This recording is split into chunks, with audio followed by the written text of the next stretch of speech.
okay? That she's taking trips to Florida, $1,000 trips to explore an aviation program when you could have went to San Gabriel Valley, they have an airport. In Pomona, they have an airport. The thousands of dollars that it took for them to go on that trip, right? To co-opt what I was advocating for. I was advocating support local organizations, not somebody in Florida. While that trip, the thousands of dollars they spent, guess what? Guess what? We could have had aviation programs for all of our students with that same money. We could have contracted that organization and those students would have been served already with the money they wasted on their trips. Okay. And then on top of that, the money they wasted on their trips, now they're going to create a whole new aviation program. Okay. And then where are they going to put that program? At beautiful Los Altos High School. I don't got a problem with Los Altos, but I got a problem with equity. And that's another example of the lack of equity in our district, because I was talking about the aviation program and how I don't think that is a good investment of our money. I have a question. How much is our new aviation program that they're trying to launch? I want to know just how much it is, because we're in deficit, and instead of organizing our books, they want to add more into this deficit. Okay, it's a wonderful program. That's not what we're talking about. We're talking about adding more deficit into our already existing deficit. How much is the aviation program? How much have we spent so far? What is the plan of the total expenditures? Sorry, Chowdhury.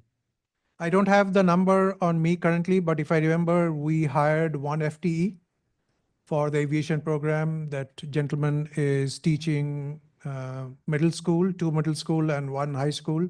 I don't know the exact sections, and I don't believe, Dr. Isaiah, if you know the exact section, Dr. Anderson is hiring that program, and we got a grant about 133,000.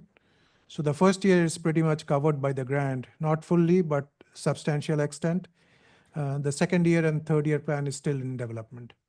And if I may on that, I want to stay within the context of the budget questions as opposed to discussing specific programs.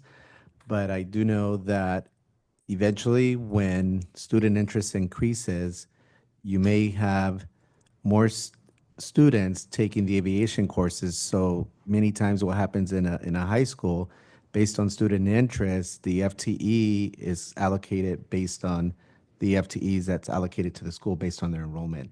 So if more students now are taking a certain program or elective, they may not take another course. So you may not need that other teacher teaching that many sections of what other courses the students were taking. So there's also allocations that are given by the CTE funds that allows for a high school, to have additional sections of a course. So as long as they're within budget, there are ways to mitigate it. But with respect to the teachings, there's 2 sections, and then there's I was going to say robotics, but it's the drones. The aviation teacher teaches drones at 2 middle schools.